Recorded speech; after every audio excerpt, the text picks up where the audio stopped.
Smart folks like you have surely realized that this food shortage is nothing new.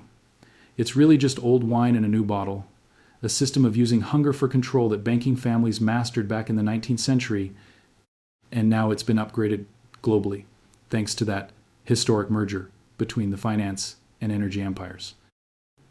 The media will tell you it's climate change. They will tell you it's supply chain disruptions from the Red Sea or Ukraine.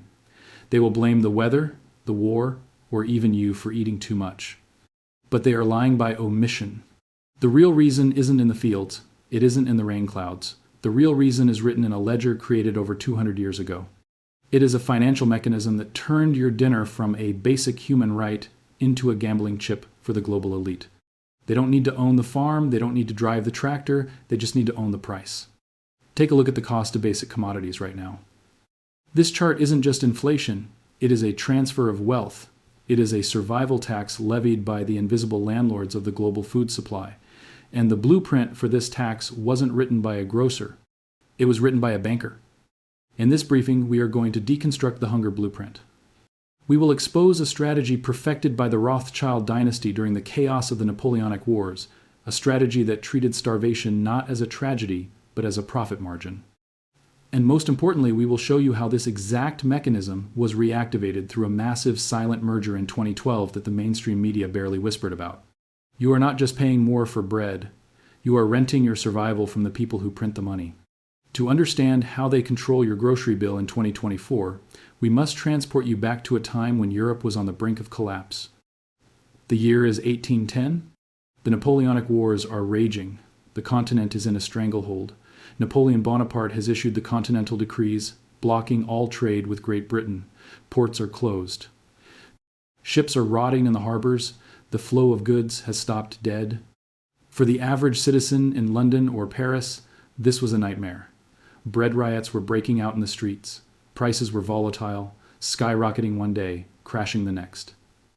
Uncertainty was the only currency. But while governments saw a crisis, one man saw the ultimate leverage. Nathan Mayer Rothschild. Sitting in London, Nathan understood a truth that the generals and politicians missed. He knew that armies march on their stomachs. He knew that a starving population is a desperate population. And desperate people pay any price. Nathan didn't just trade gold, he traded survival. Historical records confirm a detail that is often glossed over in standard textbooks. During the height of the blockade, the Rothschild network engaged in, quote, smuggling and legal trading of essential products like wheat and cotton. Think about that for a second. Wheat, cotton, the fabric on your back, and the food in your stomach. Nathan became the invisible quartermaster of the war. He utilized his unparalleled network of couriers and captains to smuggle goods across the English Channel right under Napoleon's nose. But here's the twist. He didn't just move the wheat to feed people out of charity. He controlled the flow. Imagine the power. If Nathan held his ships back for 1 week, the supply in London would dry up, panic would set in, the price of flour would soar. And at the peak of that panic, he could release his supply, selling to the British government or the public at a premium that made the profit on gold look like pocket change. He was practicing quantitative easing with bread before central banks even existed. He was proving a dark hypothesis. If you control the money, you control the government. But if you control the food, you control the people. But the wars eventually ended, and with peace came a problem for the Rothschilds. Moving physical sacks of grain is difficult. It's slow. It spoils. Rats eat it. Ships sink. It is a messy, physical business with physical risks. The family needed a way to keep the profit of the food trade without the risk of the rotting grain. This brings us to the 1860s, the decade of the Great Pivot. The Industrial Revolution was exploding. The world was connecting. And the Rothschilds made a strategic shift that would define the modern economy. They stopped just being merchants and became architects. They realized they didn't need to own the cargo. They needed to own the infrastructure. During this period, the family began aggressively acquiring stakes in 2 critical sectors: commodity exchanges and shipping lines. This is the smoking gun. By investing in the shipping lines, they controlled the logistics, the veins, and arteries of global trade. But by investing in the commodity exchanges, the places where prices were set, they controlled the brain. This was the birth of financialization. Before this, the price of wheat was determined by a farmer and a buyer shaking hands in a market square. After this, the price of wheat was determined by a contract traded by men in suits in London and Chicago who had never touched a plow in their lives. They turned food into a financial derivative. They set the rules of the game. They created a casino where the house always wins, and the chips are the calories you need to survive. But to truly dominate this casino, you need one more thing. You need to know the outcome of the spin before the wheel stops. You need an edge that no one else has.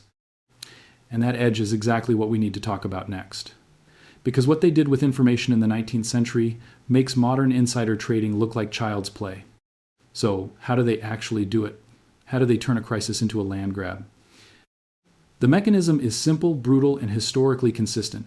It operates on a rule that every investment banker knows but never says out loud: buy when there is blood in the soil. They don't create the initial disaster. They don't have to. Nature, war, or economic cycles will do that for them. Their genius, if you can call it that, is patience. They wait for the moment of maximum despair, when the small producer is suffocating, and then they strike. Let's look at the French wine crisis of the mid-19th century. In 1853, Nathaniel de Rothschild made a move that confused the amateur observers of his time. He began buying up the most prestigious vineyards in France. Why was this strange? Because he bought them at the exact moment the industry was dying. A microscopic aphid called phylloxera was ravaging the vines of Europe. It was a plague. It destroyed the roots, killed the plants, and bankrupted families that had farmed the land for generations. The blood was metaphorically pouring into the soil. Vineyards were rotting. Prices collapsed. While others fled the market, the Rothschilds entered it. They bought the legendary Chateau Mouton and Chateau Lafite. They bought the crown jewels of French agriculture for pennies on the dollar because they had the capital to outlast the plague when no one else did. They didn't buy the land to grow grapes next week. They bought it to own the asset forever. Today, those estates are worth billions. This is the distress buy tactic, and they apply this same logic to commodities. When you hear about a supply chain crisis or a bad harvest, you panic. You worry about the price of bread. But the elite, they see an entry point. They wait for the farmers to go bust, for the land to go up for auction, and they consolidate control. But holding the asset is only half the battle. To truly rig the game, you need to win the trade before it happens. You need information arbitrage. We know from declassified documents and historical archives that the Rothschild network operated essentially as a private intelligence agency. They knew the outcome of battles before the king. But more importantly, they knew who was starving before the market did. Later, during their quiet collaborations with the Rockefeller family in the 20th century, this network became terrifyingly precise. They utilized channels that could pierce the Iron Curtain. They received intelligence on Ukrainian grain shortages and industrial output in the East, long before the CIA or MI6 had the full picture. Think about the implications of that. If you know weeks in advance that a major global breadbasket like Ukraine is failing, what do? You don't call the newspapers, you call your broker. Step 1. You buy futures contracts on wheat in London and Chicago. You bet that the price will go up. Step 2. You wait. You let the reality catch up to your intel. Step 3. The news breaks. Famine in the East, shortages predicted. Step 4. The public panics. The market spikes. Step 5. You sell your contracts at a 300% profit to the very people who are scrambling to find food. The market isn't driven by supply and demand. It is driven by information asymmetry. You, the consumer, are interacting with the price only after the manipulation has already happened. You might be sitting there thinking, that's fascinating history, but that was the 19th century. Markets are regulated now. That can't happen today. If you think that, you are missing the most critical piece of the puzzle. The blueprint hasn't vanished. It has been consolidated. In 2012, a tectonic shift occurred in the global financial power structure. It was an event that should have been on the front page of every newspaper in the world. Instead, it was buried in the business sections, treated as a boring corporate handshake. In May 2012, RIT Capital Partners, chaired by Jacob Rothschild, purchased a 37% stake in Rockefeller Financial Services. For the first time in history, the two greatest dynasties of the modern era, the family that built the banking system of Europe and the family that monopolized the energy of America, officially merged their operations. This deal instantly placed $34 billion in assets under their joint management. But look closer at what they actually targeted. They didn't just buy tech stocks. The merger explicitly targeted sectors like agricultural commodities. Why does this matter? Because it closed the loop. Historically, the Rockefellers controlled energy. You need oil to run tractors, you need gas to make fertilizer. Energy is the input of food. Historically, the Rothschilds controlled finance. Finance is the mechanism of trade. By uniting, they created a garrison around the basic necessities of life. They control the energy required to grow the food, and they control the financial markets where that food is traded. It is a monopoly not on a product, but on the process of survival. This 2012 merger was the preparation. We are now living through the execution. Look at the world since 2012. Look at the consolidation of farmland. Look at the volatile spikes in commodity prices. They have built a system where they can squeeze the supply chain from both ends. They can raise the cost of energy to make farming expensive, and they can speculate on the debt and commodity prices to make eating expensive. We are witnessing the reactivation of the 1810 blockade, but this time there are no ships to stop. The blockade is digital, the blockade is financial, and right now, in this current economic cycle, the warning lights are flashing red again. Look around you. Right now, the signs of this strategy being executed are flashing red in every major economy. We are currently living through what the media calls a cost of living crisis, but that is a polite euphemism. What we are actually seeing is the garrisoning of nature. While the news distracts you with political theater, look at where the smart money is quietly moving. It is fleeing the stock market and pouring into the soil. In the United States, the largest owner of private farmland is no longer a farmer. It is Bill Gates. In Europe and Australia, massive tracts of agricultural land are being swallowed up by investment firms and sovereign wealth funds. Why? Why would technology moguls and bankers want to own dirt? Because they know the cycle of fiat currency is ending. When the dollar loses its value, the only things that matter are the things you need to stay alive. They are hedging against the fragility of the very fiat system they preside over.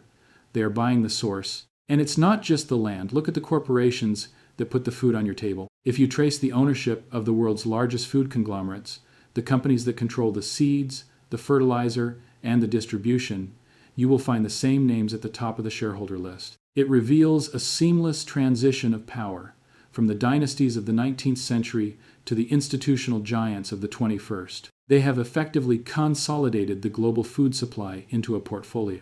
And just like in 1810, chaos is their catalyst.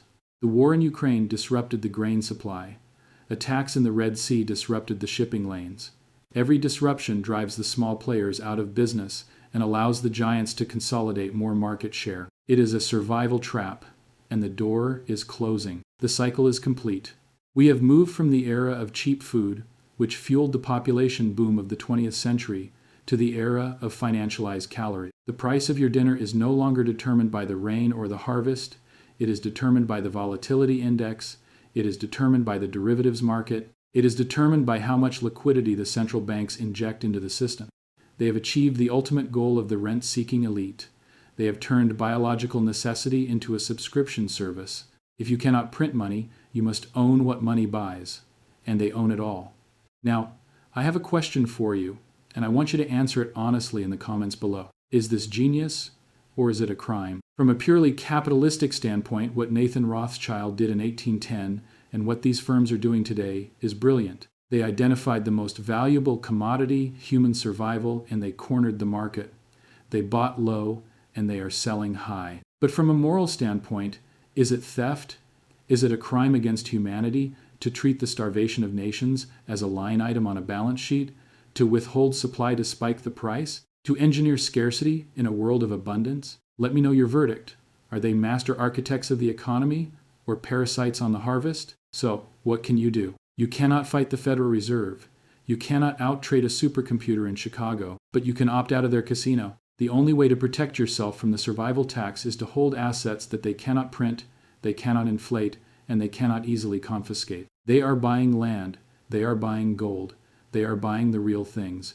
You should be watching what they do, not what they say. In the next episode, we are going to expose the one asset class that the banking elite fears the most, the one form of money that exists outside of their debt-based ledger. Do not be the victim of the next crisis.